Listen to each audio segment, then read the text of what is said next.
ಶಿರಸಿ ತಾಲೂಕಿನ ಸಾಲ್ಕಣಿ ಗ್ರಾಮ ಪಂಚಾಯಿತಿ ಕಾರ್ಯದರ್ಶಿ ಮಾರುತಿ ರಾಧಾಪುರ್ ಅಪಘಾತವೊಂದರಲ್ಲಿ ಮೃತಪಟ್ಟಿದ್ದಾರೆ.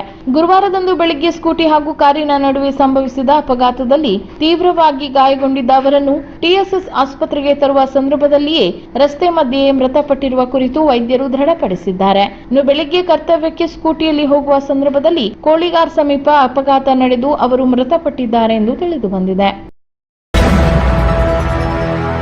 ದಿನದಿಂದ ದಿನಕ್ಕೆ ಶರವೇಗದಲ್ಲಿ ಬೆಳೆಯುತ್ತಿರುವ ಶಿರಸಿ ನಗರದಲ್ಲಿ ಸಂಚಾರ ದಟ್ಟಣೆ ಹಾಗೂ ಅಪಘಾತಗಳನ್ನು ನಿಯಂತ್ರಿಸುವ ನಿಟ್ಟಿನಲ್ಲಿ ಶಿರಸಿ ನಗರ ಠಾಣೆ ಪೊಲೀಸರು ಹಲವು ನಿಯಮಗಳನ್ನು ಜಾರಿಗೊಳಿಸಿದ್ದಾರೆ. ನಗರದ ಬಿಡ್ಕಿ ಸರ್ಕಲ್ನಿಂದ ಸಿಪಿ ಬಜಾರ್ ಮಾರ್ಗವಾಗಿ ಗೌರೇಶ್ವರ ದೇವಸ್ಥಾನದವರೆಗೆ, ಶಿವಾಜಿ ಚೌಕ್ನಿಂದ ಬಿಡ್ಕಿ ಸರ್ಕಲ್ ವರೆಗೆ, ನಟರಾಜ್ ರಸ್ತೆಯಿಂದ ಬಿಡ್ಕಿ ಸರ್ಕಲ್ ವರೆಗೆ, ಸಿಂಪಿಗಲ್ಲಿಯ ಪಾಂಡುರಂಗ ವಿಠೋಬಾ ದೇವಸ್ಥಾನದಿಂದ ಬಿಡ್ಕಿ ಸರ್ಕಲ್ ವರೆಗೆ, 5 ರಸ್ತೆ ಸರ್ಕಲ್ನಿಂದ ಶ್ರದ್ಧಾನಂದ ಗಲ್ಲಿ ಮಾರ್ಗವಾಗಿ ಬಾರ್ಕೂರ್ ಚೌಕವರೆಗೆ ಹಾಗೂ ಮಿರ್ಜಾನ್ಕರ್ ಪೆಟ್ರೋಲ್ ಪಂಪ್ನಿಂದ ಶಿವಾಜಿ ಚೌಕ್ ಮಾರ್ಗವಾಗಿ ಬಿಡ್ಕಿವರೆಗೆ ಏಕಮುಖ ಸಂಚಾರ ರಸ್ತೆಯನ್ನಾಗಿ ಮಾಡಲಾಗಿದೆ. ಇನ್ನು ಬಿಡ್ಕಿ ಸರ್ಕಲ್ನಿಂದ ಬಾರ್ಕೂರ್ ಚೌಕ್ ರಸ್ತೆಯ ಎಡಬದಿಯಲ್ಲಿ ಪ್ರತಿ ಸೋಮವಾರ, ಬುಧವಾರ, ಶುಕ್ರವಾರ ಮತ್ತು ಬಲಬದಿಯಲ್ಲಿ ಪ್ರತಿ ಮಂಗಳವಾರ, ಗುರುವಾರ, ಶನಿವಾರ, ರವಿವಾರಗಳಂದು ದ್ವಿಚಕ್ರ ವಾಹನಗಳ ನಿಲುಗಡೆಗೆ ಅವಕಾಶ ಕಲ್ಪಿಸಲಾಗಿದೆ. ಇನ್ನು ಬಾರ್ಕೂರ್ ಚೌಕದಿಂದ ಝೂ ವೃತ್ತದವರೆಗೆ ಪ್ರತಿದಿನ 2 ಬದಿಯಲ್ಲಿ ಲಘು ಮೋಟಾರ್ ವಾಹನ ಮತ್ತು ಬಲಬದಿಯಲ್ಲಿ ದ್ವಿಚಕ್ರ ವಾಹನ ನಿಲುಗಡೆಗೆ ಅವಕಾಶ ಕಲ್ಪಿಸಲಾಗಿದೆ. ಅಂತೆಯೇ ಶಿವಾಜಿ ಚೌಕ್ದಿಂದ ದುಂಡಸಿ ಪೆಟ್ರೋಲ್ ಪಂಪ್ ರಸ್ತೆಯ ಬಲಬದಿಗೆ ದ್ವಿಚಕ್ರ ಮತ್ತು ಲಘು ವಾಹನಗಳ ನಿಲುಗಡೆ ಮಾಡಬಹುದಾಗಿದೆ. ಇನ್ನು ಶಿವಾಜಿ ಚೌಕ್ನಿಂದ ಸಿಎಂಸಿ ಕಾಂಪ್ಲೆಕ್ಸ್ ಕಾರಿಂಜಿವರೆಗೆ ಪ್ರತಿದಿನ ರಸ್ತೆಯ ಎಡಬದಿಗೆ ಮಾತ್ರ ದ್ವಿಚಕ್ರ ವಾಹನಗಳ ನಿಲುಗಡೆಗೆ ಅವಕಾಶ ನೀಡಲಾಗಿದೆ. ಇನ್ನು ಮಿರ್ಜಾನ್ಕರ್ ಪೆಟ್ರೋಲ್ ಪಂಪ್ನಿಂದ ಶಿವಾಜಿ ಚೌಕ್ವರೆಗೆ ಪ್ರತಿದಿನ ರಸ್ತೆಯ ಎಡಬದಿಗೆ ಮಾತ್ರ ದ್ವಿಚಕ್ರ ವಾಹನ ನಿಲುಗಡೆ, ಡ್ರೈವರ್ ಕಟ್ಟೆಯಲ್ಲಿ ಪ್ರತಿದಿನ ದ್ವಿಚಕ್ರ ವಾಹನಗಳ ನಿಲುಗಡೆ ಮಾಡಬಹುದಾಗಿದೆ. ಇನ್ನು 5 ರಸ್ತೆ ಸರ್ಕಲ್ನಿಂದ ಹಳೆ ಬಸ್ ಸ್ಟ್ಯಾಂಡ್ ಮಾರ್ಗವಾಗಿ ಬಿಡ್ಕಿ ಸಿಎಂಸಿ ಕಾಂಪ್ಲೆಕ್ಸ್ ವರೆಗೆ ಪ್ರತಿದಿನ ಬಲಗಡೆಗೆ ದ್ವಿಚಕ್ರ ವಾಹನ ನಿಲುಗಡೆ, ದೇವಿಕೆರೆ ಬುತ್ತಪ್ಪನ ಕಟ್ಟೆಯಿಂದ ಮಹಾಲಕ್ಷ್ಮಿ ಆಸ್ಪತ್ರೆ ಕ್ರಾಸ್ ವರೆಗೆ ಪ್ರತಿದಿನ ಬಲಗಡೆಗೆ ಲಘು ವಾಹನಗಳ ನಿಲುಗಡೆ, ನಂತರ ದೇವಿಕೆರೆ ಕೊನೆಯವರೆಗೆ ದ್ವಿಚಕ್ರ ವಾಹನಗಳ ನಿಲುಗಡೆ ಮತ್ತು ಬಿಡ್ಕಿ ಬೈಲ್ ಮೈದಾನ, ಮಾರಿಕಾಂಬ ಗದ್ದುಗೆ ಮುಂದೆ ಪ್ರತಿದಿನ ದ್ವಿಚಕ್ರ ವಾಹನ ನಿಲುಗಡೆಗೆ ಅವಕಾಶ ನೀಡಲಾಗಿದೆ. ಇನ್ನು ಬಿಡ್ಕಿ ಸರ್ಕಲ್ನಿಂದ ಕಾಮತ್ ಹೋಟೆಲ್ ಕ್ರಾಸ್ ವರೆಗೆ ಬಲಬದಿಯಲ್ಲಿ, ಮಿರ್ಜಾನ್ಕರ್ ಪೆಟ್ರೋಲ್ ಪಂಪ್ನಿಂದ ಶಿವಾಜಿ ಚೌಕ್ ವರೆಗೆ ಬಲಬದಿಗೆ, 5 ರಸ್ತೆ ಸರ್ಕಲ್ನಿಂದ 50 ಮೀಟರ್ ಒಳಗಿನ ಸುತ್ತಮುತ್ತ ಪ್ರದೇಶ, ಹಳೆ ಬಸ್ ಸ್ಟ್ಯಾಂಡ್ ಪಕ್ಕದ ಮೀನು ಮಾರುಕಟ್ಟೆಯಿಂದ ಹುಬ್ಬಳ್ಳಿ ರಸ್ತೆಗೆ ಸಂಪರ್ಕಿಸುವ ಕ್ರಾಸ್ ವರೆಗೆ 2 ಬದಿಗಳಲ್ಲಿ ವಾಹನ ನಿಲುಗಡೆ ಮಾಡುವಂತಿಲ್ಲ ಎಂದು ಪೊಲೀಸರು ತಿಳಿಸಿದ್ದಾರೆ. ಜಗನ್ಮಾತೆ ಶ್ರೀ ಮಾರಿಕಾಂಬ ದೇವಾಲಯದ ಸಭಾ ಮಂಟಪದಲ್ಲಿ ಶ್ರಾವಣ ಮಾಸದ ನಿಮಿತ್ತ ಮೊದಲನೇ ದಿನದ ಕಾರ್ಯಕ್ರಮವು ಬೆಳಗ್ಗೆ 10:30ರಿಂದ ಹಿಂದೂ ಸೇವಾ ಪ್ರತಿಷ್ಠಾನ ಬಳಗ ಶಿರಸಿಯವರಿಂದ ಲಲಿತಾ ಸಹಸ್ರನಾಮ ಭಜನೆಯೊಂದಿಗೆ ಆರಂಭಗೊಂಡಿತು. ಇನ್ನು ಮಹಿಳಾ ಮಂಡಳದ ಸದಸ್ಯರು ವಿವಿಧ ಭಜನೆಗಳನ್ನು ಪ್ರಸ್ತುತಪಡಿಸಿದರು. ಅಲ್ಲದೆ ಕಾರ್ಯಕ್ರಮದ ಆರಂಭದಲ್ಲಿ ದೇವಸ್ಥಾನದ ಮಂಡಳಿಯ ಅಧ್ಯಕ್ಷರು, ಉಪಾಧ್ಯಕ್ಷರು ಮತ್ತು ಧರ್ಮದರ್ಶಿಗಳು ಹಾಗೂ ಬಾಬುದಾರ ಮುಖ್ಯಸ್ಥರಾದ ಜಗದೀಶ್ ಎನ್, ಬಸವರಾಜ್ ಚಕ್ರಸಾಲಿ, ಜಗದೀಶ್ ಕುರುಬರ್, ವಿಜಯ್ ನಾಡಿಗ ಅವರು ಕಾರ್ಯಕ್ರಮಕ್ಕೆ ಚಾಲನೆ ನೀಡಿದರು. ನಂತರ 2ನೇ ಕಾರ್ಯಕ್ರಮದಲ್ಲಿ ಕದಂಬೇಶ್ವರ ಭಜನಾ ಮಂಡಳಿ ನೀರ್ಗೋಡ ಇವರು ಭಜನೆಯನ್ನು ಪ್ರಸ್ತುತಪಡಿಸಿದರು. ಅಂತೆಯೇ ಸಂಜೆ 5:30ಕ್ಕೆ ಕುಣಿಗಲ್ನ ಹರೀಶ್ ಮತ್ತು ತಂಡದವರು ಸ್ಯಾಕ್ಸೋಫೋನ್ ವಾದನ ಕಾರ್ಯಕ್ರಮ ಪ್ರಸ್ತುತಪಡಿಸಿದರು. ನಂತರ 6:30ರಿಂದ ಎಸ್ ಶಿವಾನಂದ ಸ್ವಾಮಿ ಶಿವಮೊಗ್ಗ ಇವರು ಕೀರ್ತನೆ ಕಾರ್ಯಕ್ರಮ ಪ್ರಸ್ತುತಪಡಿಸಿದರು. ಇನ್ನು ಈ ಎಲ್ಲ ಕಾರ್ಯಕ್ರಮದಲ್ಲಿ ಧರ್ಮದರ್ಶಿ ಮಂಡಳಿ ಅಧ್ಯಕ್ಷರಾದ ರವೀಂದ್ರ ಜಿ ನಾಯ್ಕ್, ಉಪಾಧ್ಯಕ್ಷರಾದ ಸುದೇಶ್ ಜೋಗ್ಳೆಗರ್, ಧರ್ಮದರ್ಶಿಗಳಾದ ಸುಧೀರ್ ಹಂದ್ರಾಳ್, ವತ್ಸಲಾ ಹೆಗ್ಡೆ, ಶಿವಾನಂದ್ ಶೆಟ್ಟಿ, ದೇವಸ್ಥಾನದ ಬಾಬುದಾರರು, ಸಿಬ್ಬಂದಿಗಳು ಹಾಗೂ ಹೆಚ್ಚಿನ ಸಂಖ್ಯೆಯಲ್ಲಿ ಭಕ್ತರು ಉಪಸ್ಥಿತರಿದ್ದರು. ದೇವರಲ್ಲಿ ಪ್ರಾರ್ಥನೆ ಮಾಡಿಕೊಳ್ಳುವುದು ಬಹಳ ಮುಖ್ಯವಾದದ್ದು. ಇದರಿಂದ ಮನಸ್ಸಿನ ಸ್ಥಿರತೆ ಸಾಧ್ಯವಿದೆ ಎಂದು ಸೋಂದಾ ಸ್ವರ್ಣವಲ್ಲಿ ಮಹಾಸಂಸ್ಥಾನದ ಪೀಠಾಧಿಪತಿ ಗಂಗಾಧರೇಂದ್ರ ಸರಸ್ವತಿ ಮಹಾಸ್ವಾಮಿಗಳು ಶಿಷ್ಯರನ್ನು ಕುರಿತು ಮಾತನಾಡಿದರು. ಶ್ರೀಮಠದಲ್ಲಿ ತಮ್ಮ 34ನೇ ಹಾಗೂ ಕಿರಿಯ ಶ್ರೀ ಆನಂದ ಬೋಧೇಂದ್ರ ಸರಸ್ವತಿ ಮಹಾಸ್ವಾಮಿಗಳವರ ಪ್ರಥಮ ಚಾತುರ್ಮಾಸ್ಯದ ಸಂದರ್ಭದಲ್ಲಿ ಶ್ರೀಮಠದ ಶಿಷ್ಯರಾದ ಶಿರಸಿ ಸೀಮೆಯ ತೆರಕನಹಳ್ಳಿ ಹಾಗೂ ತುಂಡು ಗ್ರಾಮ ಭಾಗಿಯ ಸಮಸ್ತ ಶಿಷ್ಯ ಭಕ್ತರು ಶ್ರದ್ಧಾಭಕ್ತಿಯಿಂದ ತಮ್ಮ ಸೇವೆಯನ್ನು ಸಲ್ಲಿಸಿ ಉಭಯ ಶ್ರೀಗಳವರ ಆಶೀರ್ವಾದವನ್ನು ಪಡೆದರು. ಈ ವೇಳೆ ಸೀಮೆಯ ಮಾತೆಯರು ಮತ್ತು ಮಹನೀಯರು ಶ್ರೀಮಠಕ್ಕೆ ಆಗಮಿಸಿ ಭಕ್ತಿಯಿಂದ ತಮ್ಮ ಸೇವೆಯನ್ನು ಸಲ್ಲಿಸಿದರು. ಬೆಳಿಗ್ಗೆಯಿಂದ ಮಾತೆಯರು ಶಂಕರ ಸ್ತೋತ್ರ ಪಠಣ, ಭಗವದ್ಗೀತಾ ಪಠಣ ಹಾಗೂ ಲಲಿತಾ ಸಹಸ್ರನಾಮದಿಂದ ಅರ್ಚನೆಯನ್ನು ಮಾಡಿದರು. ಮಹನೀಯರು ಗಾಯತ್ರಿ ಅನುಷ್ಠಾನವನ್ನು ಕೈಗೊಂಡರು. ಈ ವೇಳೆ ಸೀಮೆಯ ಪ್ರಮುಖರಾದ ಗಣಪತಿ ಹೆಗಡೆ ಹೊಸಬಾಳೆ, ಗೋಪಾಲಕೃಷ್ಣ ಹೆಗಡೆ ಮೆಣಸಿನಕೇರಿ, ಆರ್.ಎಸ್. ಹೆಗಡೆ ಬೈರುಂಬೆ ಸೇರಿದಂತೆ ಇನ್ನಿತರರು ಉಪಸ್ಥಿತರಿದ್ದರು. ಶಿರಸಿ ತಾಲೂಕಿನ ಬದನಗೂಡ ಗ್ರಾಮ ಪಂಚಾಯತ್ ಸಭಾಭವನದಲ್ಲಿ ಮನು ವಿಕಾಸ ಸಂಸ್ಥೆ ಹಾಗೂ ಸಿಎಂಎಸ್ ಸಂಸ್ಥೆಯ ಸಹಭಾಗಿತ್ವದಲ್ಲಿ ಸುಸ್ಥಿರ ಕೃಷಿ ತರಬೇತಿ ಕಾರ್ಯಕ್ರಮ ಆಯೋಜಿಸಲಾಗಿತ್ತು. ಇನ್ನು ಕಾರ್ಯಕ್ರಮದ ಅಧ್ಯಕ್ಷತೆಯನ್ನು ವಹಿಸಿದ್ದ ಬದನಗೌಡ ಗ್ರಾಮ ಪಂಚಾಯತ್ ಅಧ್ಯಕ್ಷರಾದ ನಟರಾಜ್ ಬಿ ಹೊಸೂರಿ ಅವರು ದೀಪ ಬೆಳಗಿಸುವುದರ ಮೂಲಕ ಕಾರ್ಯಕ್ರಮವನ್ನು ಉದ್ಘಾಟಿಸಿ, ಸಂಸ್ಥೆಯು ಇನ್ನು ಹೆಚ್ಚಿನ ಕಾರ್ಯಕ್ರಮವನ್ನು ರೈತರಿಗೆ, ಮಹಿಳೆಯರಿಗೆ ನೀಡಲಿ, ನಮ್ಮ ಸಹಕಾರ ಯಾವಾಗಲೂ ಸಂಸ್ಥೆಯ ಜೊತೆ ಇರುವುದೆಂದು ಹಿತನುಡಿ ಮಾತನಾಡಿದರು. ಇನ್ನು ಗ್ರಾಮ ಪಂಚಾಯತ್ ಸದಸ್ಯರಾದ ಮಾರುತಿ ಮಟ್ಲೇರ್ ಮಾತನಾಡಿ, ಮನು ವಿಕಾಸ ಸಂಸ್ಥೆ ರೈತರಿಗೆ, ಮಹಿಳೆಯರಿಗೆ ಆತ್ಮವಿಶ್ವಾಸವನ್ನು ಹೆಚ್ಚಿಸಿದೆ. ರೈತರಿಗೆ ಕೃಷಿ ತರಬೇತಿ, ಕೆರೆ ಅಭಿವೃದ್ಧಿ ಪಡಿಸುವುದರ ಮೂಲಕ ರೈತರಿಗೆ ಅನುಕೂಲವಾಗಿದೆ. ಇನ್ನು ಮಹಿಳೆಯರಿಗೆ ಸ್ವ ಉದ್ಯೋಗ ಕಲ್ಪಿಸಲು ಹೊಲಿಗೆ ತರಬೇತಿ, ಅಡುಗೆ ತರಬೇತಿ, ಜೇನುಹುಳು ಸಾಕಾಣಿಕೆ ತರಬೇತಿ, ಸ್ವಸಹಾಯ ಸಂಘಗಳ ರಚನೆ ಸೇರಿದಂತೆ ಮುಂತಾದ ಅನೇಕ ತರಬೇತಿ ಕಾರ್ಯಕ್ರಮವನ್ನು ನೀಡುವುದರ ಜೊತೆಗೆ ಕೊರೋನಾ ಹಾಗೂ ನೆರೆಹಾವಳಿ, ಗುಡ್ಡ ಕುಸಿತ ಪ್ರದೇಶಗಳಲ್ಲಿ ಸಂಕಷ್ಟದಲ್ಲಿ ಸಿಲುಕಿದವರಿಗೆ ನೆರವಾಗಿ ಸಹಾಯ ಮಾಡುವುದರ ಮುಖಾಂತರ ಮಾನವೀಯತೆ ಮೆರೆದ ಸಂಸ್ಥೆಯಾಗಿದೆ.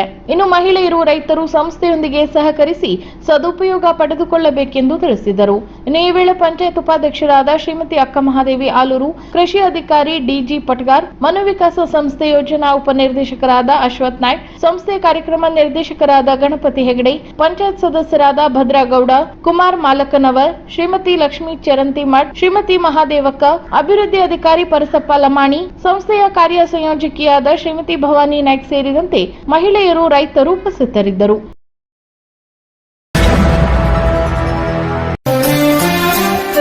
ಶ್ರೀ ರಾಘವೇಂದ್ರ ಮಠ ಶಿರಸಿ ಶ್ರೀರಾಯರ 353ನೇ ಆರಾಧನಾ ಮಹೋತ್ಸವ.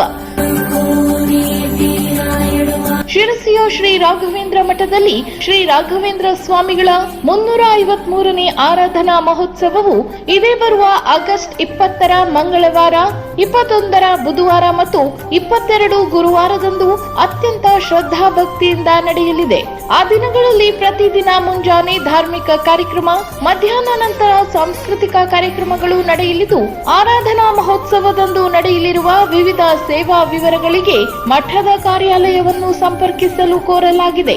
ಅಲ್ಲದೆ ಈ ಕಾರ್ಯಕ್ರಮದಲ್ಲಿ ಭಕ್ತಾದಿಗಳು ಸಕ್ರಿಯವಾಗಿ ಪಾಲ್ಗೊಂಡು ಶ್ರೀರಾಯರ ಕೃಪೆಗೆ ಪಾತ್ರರಾಗಬೇಕಾಗಿ ವಿನಂತಿಸುವವರು ಅಧ್ಯಕ್ಷರು ಮತ್ತು ಸದಸ್ಯರು, ಶ್ರೀ ರಾಘವೇಂದ್ರ ಸೇವಾ ಸಮಿತಿ, ಶ್ರೀ ರಾಘವೇಂದ್ರ ಸ್ವಾಮಿ ಮಠ, ಶಿರಸಿ.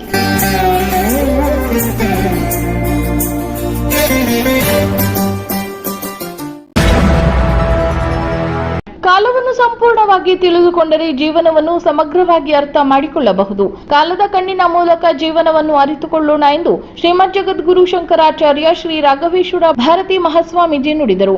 ಅಶೋಕೆಯ ಗುರುದೃಷ್ಟಿಯಲ್ಲಿ ಅನಾವರಣ ಚಾತುರ್ಮಾಸ್ಯ ಕೈಗೊಂಡಿರುವ ಶ್ರೀಗಳು ಕಾಲ ಸರಣಿಯಲ್ಲಿ ಪ್ರವಚನ ನೀಡಿದರು. ಗುರುಕುಲ ಜೀವನವನ್ನು ಕಲಿಯುವ, ಜೀವನ ಅರ್ಥ ಮಾಡಿಕೊಳ್ಳುವ ವಿದ್ಯಾಸ್ಥಾನ. ಮಠ ಎನ್ನುವುದು ನಮ್ಮ ಜೀವನವನ್ನು ಅರ್ಥ ಮಾಡಿಕೊಳ್ಳುವ ಜಾಗ. ಜೀವನವನ್ನು ತಿಳಿಯುವುದು ಎನ್ನುವುದು ಕಾಲವನ್ನು ತಿಳಿದುಕೊಳ್ಳುವುದು ಎಂದು ಅರ್ಥ. ಕಾಲ ನಮ್ಮೆಲ್ಲರ ಜೀವನದಲ್ಲಿ ಹಾಸುಹೊಕ್ಕಾಗಿದೆ, ಅದನ್ನು ಹೊರತುಪಡಿಸಿ ಜೀವನವಿಲ್ಲ ಎಂದು ಬಣ್ಣಿಸಿದರು. ನಂತರ ಹವ್ಯಕ ಮಹಾಮಂಡಳ ಪ್ರಧಾನ ಕಾರ್ಯದರ್ಶಿ ಉದಯ್ ಶಂಕರ್ ಭಟ್ ಮಿತ್ತೂರು, ಚಾತುರ್ಮಾಸ್ಯ ಸೇವಾ ಸಮಿತಿ ಕೋಶಾಧ್ಯಕ್ಷ ಸುಧಾಕರ್ ಬಡಗನಿ, ಶ್ರೀ ಕಾರ್ಯದರ್ಶಿ ಜಿಕೆ ಮಧು, ವ್ಯವಸ್ಥಾಪಕ ಪ್ರಮೋದ್ ಮುಢಾರೆ, ಶಾಸ್ತ್ರಿಗಳಾದ ಸುಬ್ರಾಯ್ ಅಗ್ನಿಹೋತ್ರಿ, ಹಿರಿಯ ಲೋಕಸಂಪರ್ಕಾಧಿಕಾರಿ ಜಿಕೆ ಹೆಗಡೆ ಸೇರಿದಂತೆ ಇನ್ನಿತರರು ಉಪಸ್ಥಿತರಿದ್ದರು. ಭಾರತೀಯ ಜನತಾ ಪಕ್ಷ ಶಿರಸಿ ನಗರ ಮಹಿಳಾ ಮೋರ್ಚಾ ವತಿಯಿಂದ ಪಂಡಿತ್ ದೀನದಯಾಳ್ ಭವನದಲ್ಲಿ ರಾಷ್ಟ್ರೀಯ ಕೈಮಗ್ಗ ದಿನಾಚರಣೆಯನ್ನು ಆಚರಿಸಲಾಯಿತು. ನಗರ ಮಹಿಳಾ ಮೋರ್ಚಾ ಅಧ್ಯಕ್ಷರಾದ ಶಿಲ್ಪಾ ನಾಯ್ಕ್ ಅವರು ಕೈಮಗ್ಗ ದಿನಾಚರಣೆಯ ಬಗ್ಗೆ ಪ್ರಾಸ್ತಾವಿಕವಾಗಿ ಮಾತನಾಡಿದರು. ಇನ್ನು ರಾಜ್ಯ ಮಹಿಳಾ ಮೋರ್ಚಾ ಕಾರ್ಯಕಾರಿಣಿ ಸದಸ್ಯರಾದ ರೇಖಾ ಹೆಗಡೆ ಅವರು ಕೈಮಗ್ಗ ದಿನಾಚರಣೆಯ ಮಹತ್ವ ತಿಳಿಸಿದರು. ಇನ್ನು ನಗರಸಭಾ ಸದಸ್ಯರಾದ ವೀಣಾ ಶೆಟ್ಟಿ ಅವರು ನೇಕಾರರ ಜೀವನ, ನೇಕಾರರಿಗಾಗಿ ಸರ್ಕಾರದಿಂದ ನೀಡಿರುವ ಸೌಲಭ್ಯದ ಕುರಿತು ತಿಳಿಸಿದರು. ಇನ್ನು ಇದೇ ವೇಳೆ ಕೈಕಸೂತಿ ವಸ್ತು ತಯಾರಿಸಿ ಮಾರಾಟ ಮಾಡುವ ಶಿರಸಿಯ ಶ್ರೀಮತಿ ಗಾಯತ್ರಿ ಗಣಪತಿ ಆಚಾರ್ಯವರನ್ನು ನಗರ ಮಹಿಳಾ ಮೋರ್ಚಾ ವತಿಯಿಂದ ಸನ್ಮಾನಿಸಲಾಯಿತು. ನಂತರ ಕೈಮಗ್ಗದಿಂದ ತಯಾರಿಸಿದ ಖಾದಿ ಮಾರಾಟ ಮಳಿಗೆಗೆ ಭೇಟಿ ನೀಡಿ ವಸ್ತು ಖರೀದಿ ಮಾಡಲಾಯಿತು. ಈ ಸಂದರ್ಭದಲ್ಲಿ ಜಿಲ್ಲಾ ಕಾರ್ಯದರ್ಶಿ ಶರ್ಮಿಳಾ ಮಾದನ್ಗೆರೆ, ಜಿಲ್ಲಾ ಮಹಿಳಾ ಮೋರ್ಚಾ ಕಾರ್ಯದರ್ಶಿ ದೀಪಾ ಮಹಾಲಿಂಗಣ್ಣನವರ್, ಪ್ರಧಾನ ಕಾರ್ಯದರ್ಶಿಗಳಾದ ಲತಾ ಶೇಟ್, ಮೇಘಾ ಶಾಸ್ತ್ರಿ ಸೇರಿದಂತೆ ನಗರಸಭೆಯ ಸದಸ್ಯರು, ನಗರ ಮಂಡಳ ಪದಾಧಿಕಾರಿಗಳು, ಮಹಿಳಾ ಮೋರ್ಚಾ ಸದಸ್ಯರು ಉಪಸ್ಥಿತರಿದ್ದರು.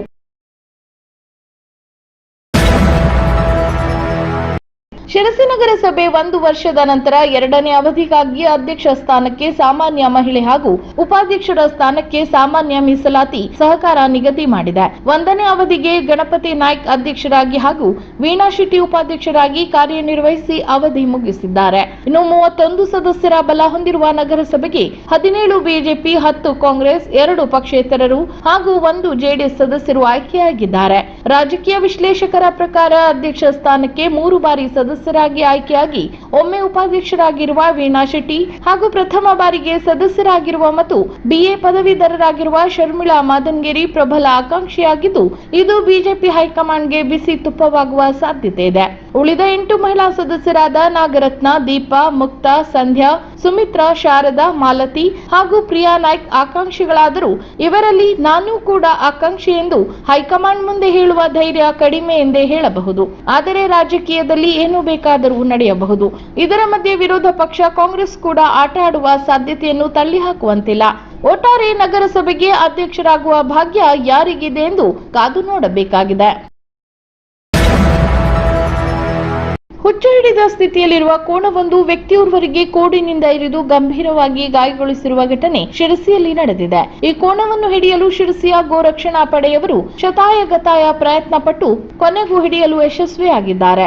ಈ ಕೋಣವು ಬುಧವಾರದಂದು ಸಂಜೆ ಮಹೇಂದ್ರ ಕೋಟೆಕ್ಕಿಲ್ಲಿ ಕೆಲಸ ಮಾಡುವ ಸಿಬ್ಬಂದಿ ವಿವೇಕ್ ಗುರುಮೂರ್ತಿ ಮಡಿವಾಳ್ ಎಂಬುವರಿಗೆ ಕೋಡಿನಿಂದ ಇರಿದು ಮಾರಣಾಂತಿಕವಾಗಿ ಗಾಯಗೊಳಿಸಿತ್ತು. ಇದೀಗ ಅವರು ಮಣಿಪಾಲ್ ಆಸ್ಪತ್ರೆಯಲ್ಲಿ ಚಿಕಿತ್ಸೆ ಪಡೆಯುತ್ತಿದ್ದಾರೆ. ಇನ್ನು ಕೋಣವನ್ನು ಅಕ್ರಮವಾಗಿ ವಾಹನವೊಂದರಲ್ಲಿ ಸಾಗಿಸುತ್ತಿದ್ದ ಸಂದರ್ಭದಲ್ಲಿ ಪೊಲೀಸರು ವಾಹನವನ್ನು ತಡೆದು ಕೋಣವನ್ನು ವಶಕ್ಕೆ ಪಡೆದುಕೊಂಡಿದ್ದರು.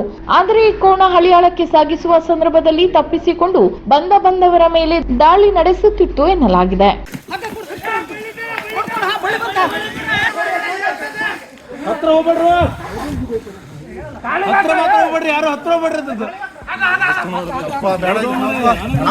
ಕೆಳಗೆ ಅದೆಲ್ಲ ಕೋಡಿ ಹಾಕಿದ್ರಿ. ಈಗ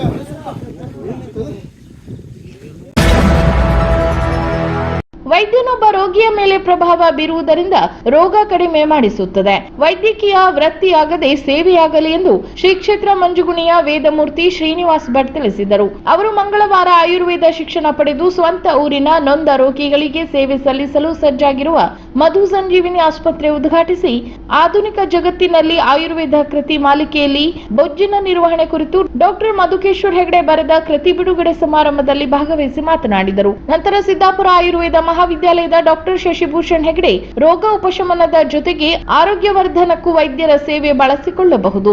ರೋಗ ಇಲ್ಲದಿದ್ದರೂ ಬದುಕಿನ ಶೈಲಿಗೆ ನೆರವು ಪಡೆಯಲು ಮುಂದಾಗಬೇಕು ಎಂದರು. ಇನ್ನು ಟಿಎಂಎಸ್ ಅಧ್ಯಕ್ಷ ಜಿಟಿ ಹೆಗಡೆ ತಟ್ಟಿಸರ ಮಾತನಾಡಿ, ಆಯುರ್ವೇದಕ್ಕೆ ಅಪಾರ ಮಹತ್ವವಿದೆ. ಅಡ್ಡ ಪರಿಣಾಮಗಳು ಆಯುರ್ವೇದದಲ್ಲಿ ಆಗುವುದಿಲ್ಲ ಎಂಬ ಭರವಸೆ ಜನರಲ್ಲಿದೆ. ಆಯುರ್ವೇದದಲ್ಲಿ ಗುಣವಾದರೆ ಮತ್ತೆ ರೋಗ ಬರುವುದಿಲ್ಲ ಎಂದು ತಿಳಿಸಿದರು. ನಂತರ ಪ್ರಸಿದ್ಧ ನೇತ್ರತಜ್ಞ ಡಾಕ್ಟರ್ ಶಿವರಾಮ್ ಕಿವಿ ಮಾತನಾಡಿ, ಯಾವುದೇ ಪದ್ಧತಿ ಒಂದಕ್ಕೊಂದು ಪೂರಕ. ಆಯುರ್ವೇದಿಕ್, ಅಲೋಪತಿ, ಹೋಮಿಯೋಪತಿ ಎಲ್ಲವುಗಳ ಒಳ್ಳೆಯದನ್ನು ತೆಗೆದುಕೊಳ್ಳಬೇಕು. ರೋಗಿಗೆ ಬೇಕಾದುದನ್ನು ನೋಡಬೇಕು. ಜನರಿಗೆ ಆರೋಗ್ಯಕರ ಜೀವನ ನಡೆಸಲು ನೆರವಾಗಬೇಕು ಎಂದರು. ನಂತರ ಸಹಕಾರಿ ಪ್ರಮುಖ ಎಸ್ಕೆ ಭಾಗವತ್, ಆಯುರ್ವೇದದಿಂದ ಆರೋಗ್ಯ ವರ್ಧನೆ ಸಾಧ್ಯ. ನಮ್ಮೂರಿನ ಪ್ರತಿಭೆ ನಮ್ಮೂರಲ್ಲೇ ಆಸ್ಪತ್ರೆ ಮಾಡಿದ್ದು ಜನಸೇವೆಯ ಮೂಲಕ ಈ ಕ್ಷೇತ್ರದಲ್ಲಿ ಬೆಳೆಯಲಿ ಎಂದು ಹಾರೈಸಿದರು. ಇನ್ನು ನ್ಯಾಯವಾದಿ ಸದಾನಂದ್ ಭಟ್, ವಕೀಲರ ಬಳಿ, ವೈದ್ಯರ ಬಳಿ ಯಾರೂ ಬೇಕಂತ ಬರುವುದಿಲ್ಲ, ಬಂದವರಿಗೆ ನೆಮ್ಮದಿ ಕೊಡಬೇಕು ಎಂದರು. ಇನ್ನು ಮಕ್ಕಳ ತಜ್ಞ ಡಾಕ್ಟರ್ ದಿನೇಶ್ ಹೆಗಡೆ, ಜೀವನ ವಿಧಾನದಲ್ಲಿ ಯೋಗ, ಗುಣಮಟ್ಟದ ಆಹಾರ ಬಳಸಿದರೆ ನಿರೋಗಿಯಾಗಬಹುದು ಎಂದರು. ಇನ್ನು ಬ್ಲಾಕ್ ಕಾಂಗ್ರೆಸ್ ಅಧ್ಯಕ್ಷ ಜಗದೀಶ್ ಗೌಡ, ಡಾಕ್ಟರ್ ಮಧು ಹೆಗಡೆ, ಸವಿತಾ ಹೆಗಡೆ, ಡಾಕ್ಟರ್ ಮಧುಕೇಶ್ವರ್ ಹೆಗಡೆ, ಗಿರಿಧರ್ ಕಬ್ನಳ್ಳಿ ಸೇರಿದಂತೆ ಇನ್ನಿತರರು ಈ ವೇಳೆ ಉಪಸ್ಥಿತರಿದ್ದರು.